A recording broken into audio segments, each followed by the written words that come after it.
नमस्ते दोस्तों। हर हर महादेव। स्वागत है आप सभी का एक बार फिर से हमारे चैनल सीसी वॉइस पर। तो चलिए शुरू करते हैं एक नई कहानी जिसका नाम है अ प्रॉमिस। ये है इस कहानी का पार्ट 1। आइए सुनते हैं। एक काले अंधेरे कमरे में खिड़की से चांद की रोशनी आ रही थी। उसी कमरे में बिस्तर पर एक लड़की जिसका नाम रोशनी था, वो बैठी हुई वहीं से चांद को देख रही थी। खिड़की से मध्यम मध्यम ठंडी ठंडी हवाएं अंदर आ रही थीं, जो कि उसके खूबसूरत से सॉफ्ट स्किन और लंबे खुले बालों से होकर गुजर रही थी। हवाओं का रोशनी को यूं छूना उसे बहुत अच्छा लग रहा था। इतने में वो उठकर खिड़की के पास जाकर बाहर आसमान में देखते हुए मुस्कुराते हुए खुद से बातें करने लगी। वो बोल रही थी, कितना अच्छा मौसम है। काश काश मैं इस वक्त बाहर जा पाती। 10 बजे तक सभी बाहर ही थे, लेकिन मैं काम की वजह से बाहर नहीं जा पाई। और अगर अभी मैंने मेंशन के बाहर कदम भी रखा तो पापा मुझे बहुत पीटेंगे। फिर वो चांद को गौर से देखते हुए उससे बातें करते हुए बोली, चांद, तुम्हारा कितना अच्छा है ना। तुम्हें कोई काम भी नहीं करना पड़ता, बस सितारों के बीच बैठे रहते हो खुले आसमान में। कोई रोक टोक नहीं, कोई तुम्हें कहीं घूमने जाने से मना भी नहीं करेगा, कोई तुम्हें ना मारेगा ना डांटेगा। रोशनी अभी ये सभी बातें खुद से और चांद से कर ही रही थी, तभी नीचे हॉल में से किसी के जोर से इसके नाम को पुकारने की आवाज़ इसके कानों में गूंजती है। अचानक से रोशनी डर जाती है। वो भागते हुए नीचे हॉल में जाती है तो वो देखती है कि उसकी छोटी दीदी रिया लिविंग रूम में सोफे के पास खड़ी होकर रोशनी को देखते हुए गुस्से में है। रोशनी डरते हुए उसके सामने जाकर उसे देखते हुए पूछती है, क्या बात है दीदी, आप इतनी नाराज क्यों हैं? रिया गुस्से से चिल्लाते हुए रोशनी पर पूछी, मेरी नोट्स कहाँ है? रोशनी बोली, नोट्स? कौन से नोट्स दीदी? रिया गुस्से से बोली, कौन सी नोट्स? ज़्यादा भोली बनने की कोशिश मत कर। तूने ही मेरे नोट्स चुराए होंगे, और नहीं तो जलन के कारण फेंक दिया होगा। कहाँ है मेरी बायो की नोट्स, बता। रोशनी बहुत घबरा गई। रोशनी जान चुकी थी कि उसके साथ आज क्या होने वाला है, क्योंकि रिया अक्सर उसके साथ ऐसा किया करती थी। वो खुद होमवर्क नहीं करती थी और रोशनी पे इल्ज़ाम लगाकर उसके किए हुए होमवर्क्स को खुद ले लिया करती थी। रिया जल्दी से उसके पास जाती है और उसके बाल को अपने हाथ से पकड़कर गुस्से से बोलती है, चल बता, मेरे बायो की नोट्स कहाँ हैं? कल मुझे होमवर्क चेक कराना है। तुझे पता है ना, मैं रात भर भी अगर नोट्स बनाऊं तो वो नहीं हो पाएगा। क्लास में मेरी कितनी बेइज्जती होगी, तुझे अंदाज़ा भी है? रोशनी दर्द से कराहते हुए बोली, आह दीदी, दर्द हो रहा है, बाल को छोड़िए ना।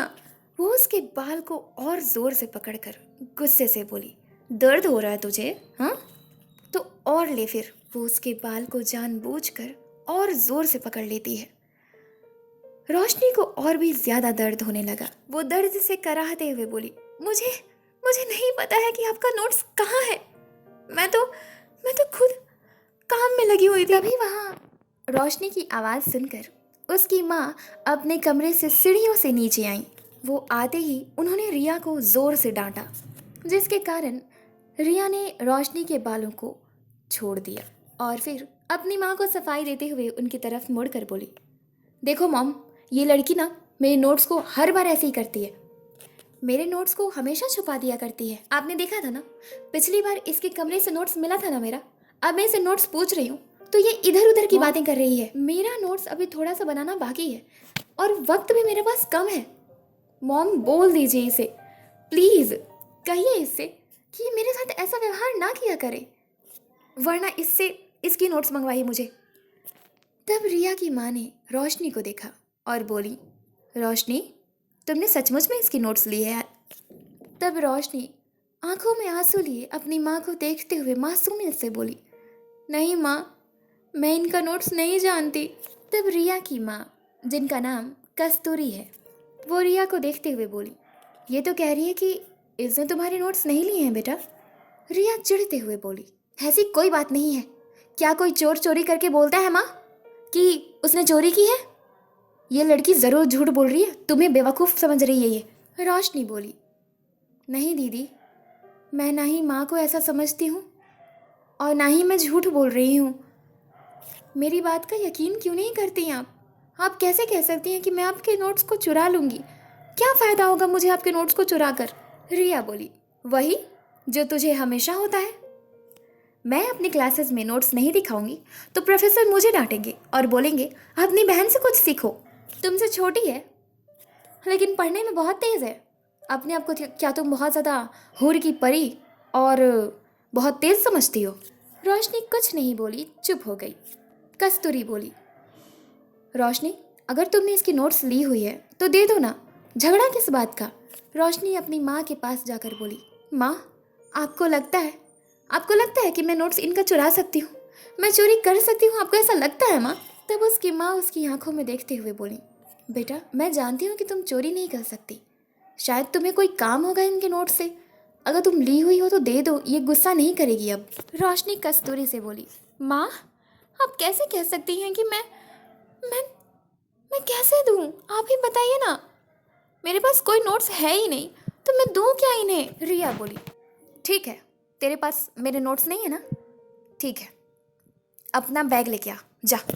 रोशनी रिया को देखते हुए बोली, मैं नहीं लाऊंगी। मैं जानती हूँ कि आप हमेशा की तरह मेरे नोट्स ले लेंगी। बहुत मेहनत से बनाया है मैंने उसे। क्लास में मैं पिटाई खाऊंगी आपकी वजह से। दीदी, दीदी, आज आप दिन भर अपने दोस्तों के साथ थी, आपने नोट्स बनाया कब? रिया रोशनी के मुंह को बंद करने के लिए उसके पास आकर उसके गाल पर एक थप्पड़ मार देती है और गुस्से से उसे घूर कर देखते हुए बोली, जुबान बहुत चलती है तेरी। वो वहां से सीधे रोशनी के कमरे में गई। पीछे पीछे कस्तूरी और रोशनी भी गए। रोशनी उसे कितना रोकने की कोशिश कर रही थी लेकिन रिया बिल्कुल नहीं रुकी। रिया उसके स्टडी टेबल पर रखे बैग से रोशनी के बायो के नोट्स को निकालकर हाथ में लेकर उसकी तरफ मुड़ी और उसे देखते हुए बोली, देख, तूने मेरे नोट्स को छुपा दिया इसलिए ताकि मैं कल पिटाई खाऊं, तो तू भी मेरे साथ पिटाई खाएगी। फिर तू क्यों बची रहेगी? रोशनी कुछ समझ नहीं पा रही थी कि रिया कह क्या रही है। फिर रिया उसके ड्रॉर में से लाइटर निकालकर उसके सभी नोट्स में आग लगा देती है। ये सब कुछ कस्तूरी देखकर ये समझकर वहाँ से अपने कमरे में वापस चली गई कि गलती रोशनी की ही थी, क्योंकि इससे पहले रिया रोशनी पर कई इल्ज़ाम लगा चुकी है जिसे झूठा साबित रोशनी भी किसी के सामने नहीं कर पाई, जिसकी वजह से उसकी माँ का विश्वास भी रोशनी पर से उठता जा रहा था। रोशनी रिया को बहुत रोकने की कोशिश करती है लेकिन रिया एक एक करके उसके सभी नोट्स को आग लगा देती है और फिर वहाँ से अपने कमरे में चली गई। रोशनी घुटनों पर बैठकर अपने नोट्स को देखते हुए बहुत रोने लगी। वो फूट फूट कर रोते हुए शिकायत करते हुए बोली, क्या किया है मैंने? क्यों व्यवहार करते हैं सब मेरे साथ ऐसा?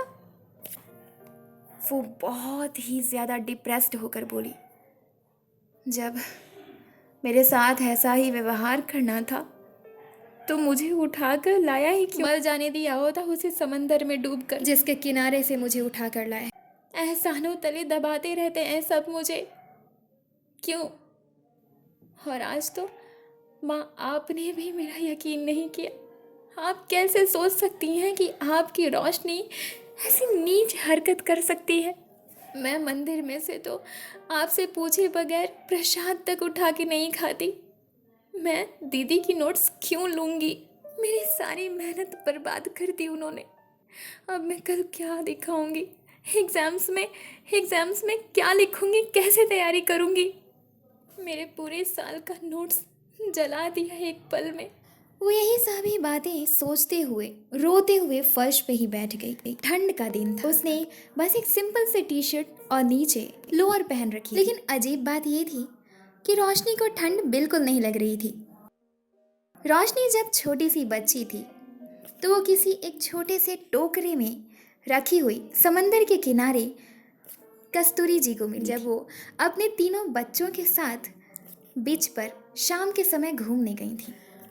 रोशनी के शरीर में से सुनहरे रंग की एक खूबसूरत सी ऐसी रोशनी निकल रही थी जो रोशनी को बेहद मनमोहक बना रही थी, और इसी ने कस्तूरी जी का मन मोह लिया, जिसकी वजह से उन्होंने रोशनी को इस नाम से पुकारा। रोशनी के पिता आशुतोष वर्मा, उसका बड़ा भाई आदित्य वर्मा, उससे छोटी बहन जिसका नाम दिव्या था, और जो उससे भी छोटी थी वो थी रिया। रोशनी इस घर में सबसे छोटी थी, लेकिन वो फिर भी अपनी छोटी दीदी रिया के साथ एक ही क्लास में पढ़ाई किया करती थी। रिया का पढ़ाई में मन ना लग पाने के कारण रिया क्लास 10th में 2 बार फेल हो चुकी थी। अभी रोशनी और रिया क्लास 12th में है।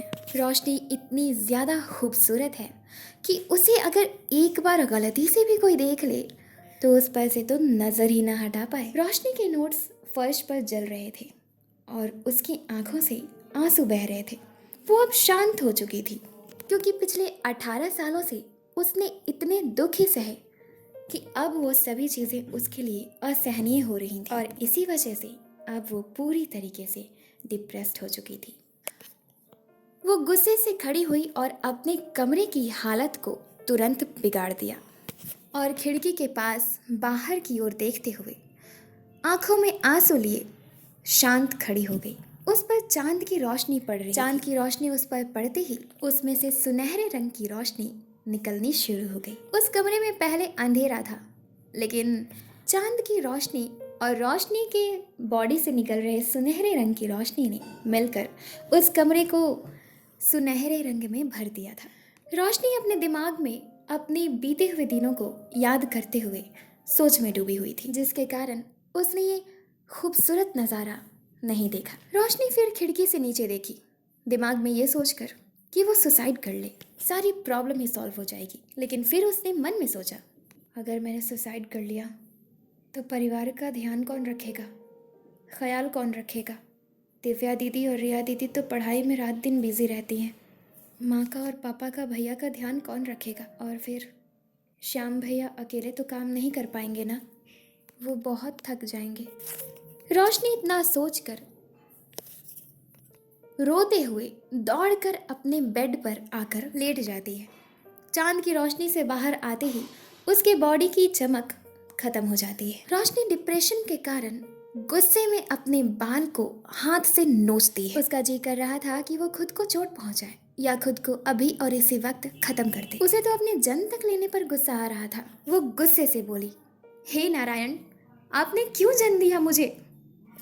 जब मेरे जन्म का कोई अर्थ ही नहीं तो क्यों? क्या सिर्फ दुख काटने के लिए आपने जन्म दिया मुझे?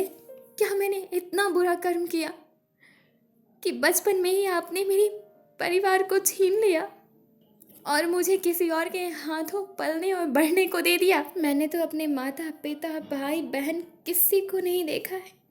मैंने जो कुछ माना वो सब कस्तूरी माँ को ही माना। माँ भी मेरी बात का यकीन करती थी, वो भी नहीं करती हैं। आपको भी नहीं है मेरे बात का यकीन तो मत कीजिए, मुझे उससे कोई फर्क नहीं पड़ता। मैं आपसे कभी बात नहीं करूँगी। माँ तो कहती है कि आप सुनते हैं सबकी, लेकिन कहाँ सुनते हैं मेरी? अगर सुनते तो इतना दुख में देखकर आते नहीं क्या आप?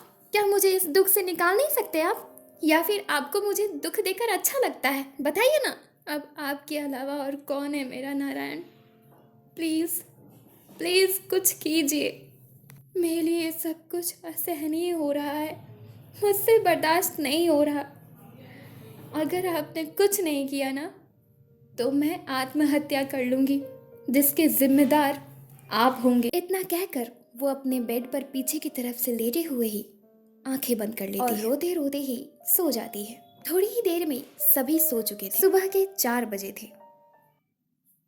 घर में रोशनी के अलावा सुबह 4 बजे और कोई नहीं जगता था। श्याम उनके घर का नौकर था। उसकी खाना बनाने की ड्यूटी सुबह 6 बजे से थी। 4 बजे रोशनी उठकर अच्छे से नहाकर फ्रेश होकर वो अपने ही घर के मंदिर में श्री नारायण की मूर्ति की विधिवत रोज पूजा किया करती थी। पूजा पाठ, मेडिटेशन, इन सभी चीज़ों में रोशनी का बहुत मन लगता था। वो रोज सुबह नियमित रूप से किया करती 6 बजे तक उसे कोई डिस्टर्ब नहीं करता था, क्योंकि सभी सुबह 6 बजे तक सोए रहते थे। आज भी रोशनी अपने घर के मंदिर में पूजा पाठ करने के बाद ध्यान में बैठी हुई थी, और कब 6:30 बज गए उसे पता ही नहीं चला। तभी उस पूजा रूम में बिना नहाए दिव्या एंटर करती है। आकर रोशनी पर चिल्लाते हुए बोली, रोशनी। उसकी अचानक से तेज आवाज की वजह से रोशनी विचलित होकर आंखों को खोल देती है। उसका शरीर पूरी तरीके से कांप रहा था। उसने आंखें खोलकर सिर उठाकर दिव्या को देखा। अपने कांपते हुए शरीर को अंदर से शांत करते हुए श्री नारायण को प्रणाम करके खड़ी हो गई और दिव्या को देखते हुए बोली, क्या बात है दीदी, आप यहाँ? वो दिव्या को ऊपर से नीचे तक देखने के बाद बोली, दीदी आप नहाई नहीं हैं? आप बिना स्नान किए मंदिर में कैसे? दिव्या उसे गुस्से से उंगली दिखाते हुए बोली, हे यो, तुम मुझे नहीं सिखाओगी कि मैं क्या करूँगी क्या नहीं। अपने काम से काम रखो, जस्ट माइंड योर बिजनेस। और हाँ, अब तक मेरी चाय कमरे में क्यों नहीं आई? ये क्या तुम रोज़ सुबह के सुबह बकवास काम करती रहती हो? कौन आजकल पूजा पाठ करता है? हाँ, तुम्हारे जैसी ना। खैर, ऐसा लगता है कि तुझे जन्म देने वाली तेरी माँ तेरी ही तरह होगी, दूसरों पर निर्भर रहने वाली और इस ढोंग पर विश्वास करने वाली। और हाँ, आज उस श्याम के हाथ से ब्रेकफास्ट खाने का कोई शौक नहीं है हमें। जाओ, तुम ही ब्रेकफास्ट बना दो। इतना कहकर दिव्या वहां से वापस जाने लगी, लेकिन फिर से रोशनी की तरफ पीछे मुड़कर बोली, हाँ, खाना बनाए बिना अगर आज कॉलेज गई तो घर आई ना, हाथ पैर बांध कर मारूंगी तुझे, क्या समझी? रोशनी चुपचाप बेचारी सी हाँ में सिर हिला देती। उसे अंदर ही अंदर बहुत रोना आ रहा था। इतना कहकर दिव्या वहां से चली गई। वो आंखों में आंसू लिए और मन में शिकायत लिए हुए श्री नारायण की मूर्ति को देखती है और फिर घुटनों पर बैठकर हाथ जोड़कर आंख बंद करके प्रणाम करती है और फिर वहां से उठकर चली जाती है चाय बनाने। किचन में श्याम ब्रेकफास्ट के लिए सब्जी काट रहा था। वो जैसे ही एंटर करती है, श्याम पीछे मुड़कर उसे देखकर मुस्कुराया। रोशनी उसके बगल में जाकर सब्जी को देखकर बोली बिना हंसे, क्या बना रहे हैं आप भैया? श्याम सब्जी काटते हुए बोला, सब्जी काट रहा हूँ, जानता हूँ दिव्या मैम ने आपको ब्रेकफास्ट बनाने के लिए बोला है ना? रोशनी बोली, हाँ, आज उन्हें मेरे हाथ का खाने का मन है। फिर श्याम हंसते हुए बोला, क्या लगता है रोशनी तुम्हें मैं बेवकूफ़ हूँ? मुझे समझ नहीं आता ये लोग जो तुम्हारे साथ करते हैं ना। चिंता मत करो, इनका भी दिन आएगा। श्री हरि ऊपर बैठे हुए सब कुछ देख रहे हैं। जो जैसा करेगा वैसा भरेगा, जैसी करनी वैसी भरनी। सो तुम चिंता मत करो। रोशनी बोली, नहीं भैया, ऐसी बातें नहीं करते। ये लोग मेरे परिवार हैं। मैं कैसे इनके बारे में ऐसी चीज़ें सोच सकती हूँ? भगवान किसी के साथ ना बुरा करते हैं और नहीं बुरा होने देते हैं। ऐसा मेरे साथ हो रहा है तो हो सकता है कि ये मैं डिज़र्व करती हूँ। शायद मैंने कुछ गलत काम किया हो पिछले जन्म में, तभी तो इस जन्म में ऐसी चीज़ें मिल रही हैं मुझे। नहीं तो क्या मैं अपने क्लास के गर्ल्स की तरह लकी नहीं होती? वो मुझे इतना अनलकी क्यों बनाते? ये बातें कहते हुए रोशनी की आंखें भर आती हैं। रोशनी अपने आंसुओं को श्याम से छिपाते हुए गैस के पास चली जाती है। चूल्हे पर बर्तन चढ़ाते हुए अपनी आंसू को पोंछती है। चाय बनाने के बाद सभी के कप्स को एक ट्रे में रखकर सभी में चाय सर्व करती है और ट्रे को लेकर सभी के कमरे में देने चली जाती है। ये कहकर, श्याम भैया आप जल्दी कीजिए, मैं 5 मिनट में आती हूँ सभी को चाय देकर। और आपके लिए वहाँ चाय रखी है, कप में निकाल कर आप पी लीजिए। श्याम बोला, मैंने तुम्हें कई बार मना किया है ना, मैं इन कप्स में चाय नहीं पी सकता। छोटे मालिक ने मना किया है क्योंकि मैं छोटी जात का हूँ ना। रोशनी बोली, अच्छा छोटी जात के हैं आप? तो आपके हाथ का बना हुआ खाना क्यों घर वाले चाव से खाते हैं? छोटी जात बड़ी जात कुछ नहीं होती, मैं नहीं मानती इन सभी चीज़ों को। आप भी इंसान हैं, मैं भी इंसान हूँ। मैं बस इतना जानती हूँ कि हम लोग इंसान हैं, काफ़ी है।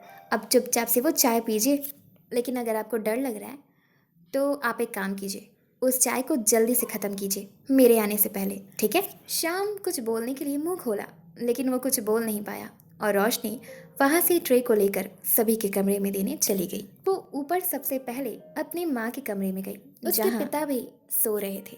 उसने अपनी माँ की तरफ जा टेबल पर उनके चाय की कप रखी। आहट के कारण उसकी माँ की नींद खुल गई रोशनी को देखते ही उसकी माँ उसके पिता से चिपके धीरे धीरे बेड पर ही उठकर बैठ गई। उसे इशारा करते हुए धीमी आवाज में बोली, प्यार से मुस्कुराते हुए, थैंक यू बेटा। वो उसके बगल में उसके पिता को देखते हुए उसे हाथ से इशारा करते हुए वहां से जल्दी जाने को कह रही थी। रोशनी ने हाँ में सिर हिलाया और उसने अपने पापा के लिए दूसरी कप उठाकर जैसे ही टेबल पर रखी तभी उनकी नींद खुल गई, क्योंकि वो भी लगभग 6 बजे तक उठ ही जाते थे, लेकिन आज 6:30 बज चुका था। उठकर जब उन्होंने रोशनी को देखा तो वो अपने बेड पर उठकर बैठ गए और गुस्से से चिल्लाते हुए बोले, तुम मेरे कमरे में क्या कर रही हो? मैंने तुम्हें कई बार मना किया हुआ है ना कि मेरी इजाज़त के बिना तुम मेरे कमरे में मत आया करो। कस्तूरी, समझाओ इसे, ये लड़की नहीं मानेगी, जिद्दी हो चुकी है एकदम।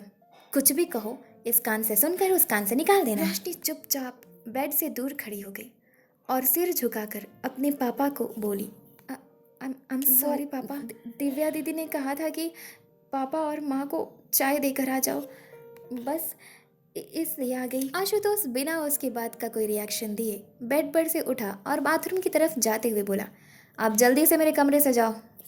वो बाथरूम के अंदर चला गया। रोशनी के आंखों में आंसू आ गए।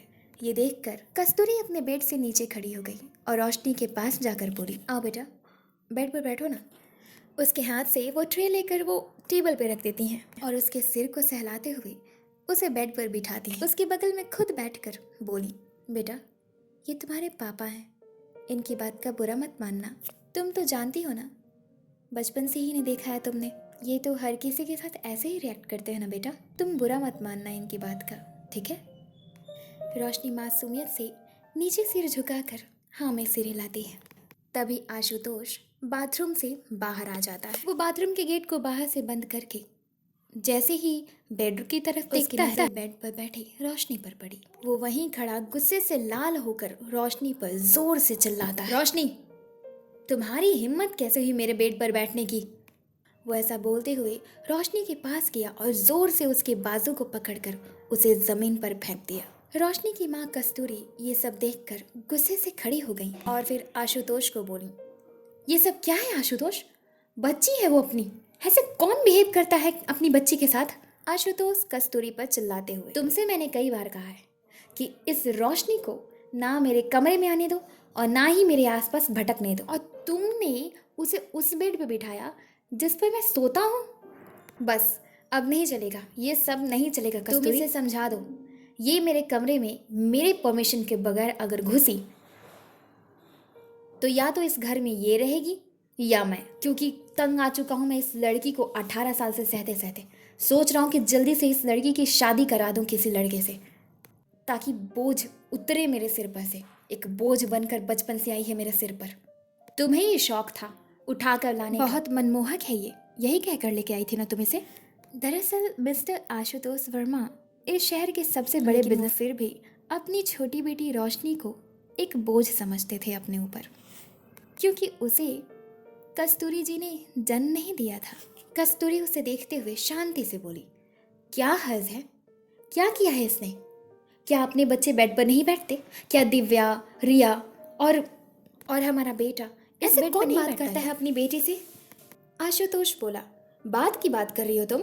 अभी बताता हूँ। श्याम को तेजी से आवाज लगाता है। श्याम नीचे किचन से दौड़ता हुआ जल्दी से उस कमरे में आकर गेट के पास खड़ा हो गया। रोशनी अभी भी जमीन पर ही गिरी। श्याम समझ गया था कि क्या होने वाला है। तब आशुतोष बोला, जाओ जाकर मिट्टी के तेल को लेकर आओ और साथ में माचिस भी ले दे आना।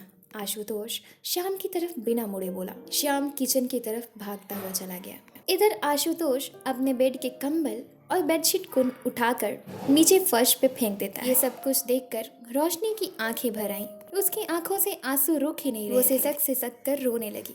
वो किसी तरह खुद को संभालते हुए उठकर खड़ी हो गई। फिर श्याम अंदर आता है। श्याम बोला, मालिक, ये रहा मिट्टी का तेल और माचिस। आशुतोष उसके हाथ से मिट्टी के तेल का डब्बा लेकर बेडशीट और कंबल पर छिड़क देता है और उसमें माचिस से आग लगा देता है। कस्तूरी हैरानी से आशुतोष को देख रही थी। ये सब कुछ वहाँ मौजूद किसी के लिए भी अनजान नहीं था और ना ही नया था। आशुतोष ऐसा करने के बाद रोशनी को घूरता हुआ देखा और बोला, तुम्हें और भी कुछ समझाने की जरूरत है? तुम यहाँ से खुद जाती हो या मैं धक्के मार कर निकालूं? चुपचाप नीचे सिर झुकाकर अपने पापा को बिना कुछ कहे वहां से रोते हुए बाहर चली गई। कस्तूरी बोली, श्याम, इस ट्रे को ले जाओ, इन चाय के कप्स को बच्चों को दे आओ, जाओ। श्याम चुपचाप उस ट्रे को लेकर वहां से चला गया। कस्तूरी आशुतोष के पास जाकर बोली, ये सब क्या है आशुतोष, क्या कर रहे हैं आप? कितना बुरा लगा होगा रोशनी को। आप हमेशा क्यों बिहेव करते हैं उसके साथ ऐसा? माना कि वो आपका खून या मेरा खून नहीं है, लेकिन किसी की तो है ना। कोई इसे छोड़ के चला गया था तो इसका मतलब क्या है? हम इसे पाल रहे हैं तो हम कोई एहसान नहीं कर रहे हैं इस पे। भगवान भरोसे किसी तरह जी खा लेती। अपने आप को लकी समझिए कि 3 बेटियों के पिता कहलाते हैं, जिसमें सबसे संस्कारी हमारी रोशनी है। कॉलेज से भी कभी उसकी कंप्लेन नहीं आती रिया की तरह।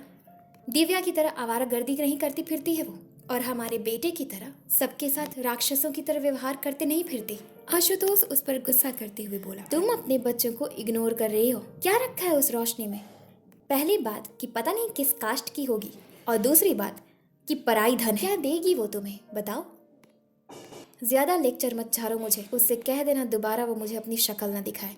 कॉलेज जाएगी ना तो कहीं डूब मरे। इतना कहकर आशुतोष बिना कुछ सुने वहां से बाथरूम की तरफ नहाने चला गया। ये सब कुछ रोशनी अभी भी दरवाजे के बाहर खड़े होकर सुन रही थी। सब कुछ सुनकर रोशनी को बहुत बुरा लगा। वो वहां से रोते हुए भागकर अपने कमरे में चली गई और गेट बंद करके गुस्से में उसने कमरे की सारी चीजों को तोड़ना शुरू कर दिया। कुछ ही देर में वो पूरा कमरा उथल पुथल हो गया, यहाँ तक कि उसने अपने मिरर पर अपने हाथ से मार दिया। वो मिरर टूटकर उसके हाथों में चुभ गया और हाथ से बहुत खून बहने लगा। तोड़फोड़ के कारण फ्लावर पॉट्स टूट चुके थे, जिस पर उसके पैर पड़ जा रहे थे और खून उसके पैरों में से भी निकल रहे थे। थोड़ी ही देर में पूरे कमरे में खून के पैरों के निशान बन गए थे और वो बेड के नीचे बैठकर अपने दोनों हाथों से अपने बाल को नोचते हुए चिल्लाते हुए रोने लगी। ये सब कुछ उसके कमरे से होकर गुजर रहा श्याम ने सुन लिया। उसकी ऐसी आवाज़ सुनकर श्याम भी रो पड़ा, लेकिन आखिर वो कर भी क्या सकता था। वो अपनी एक हाथ से अपने आंसुओं को साफ करते हुए रिया और दिव्या के कमरे में चाय देने चला गया।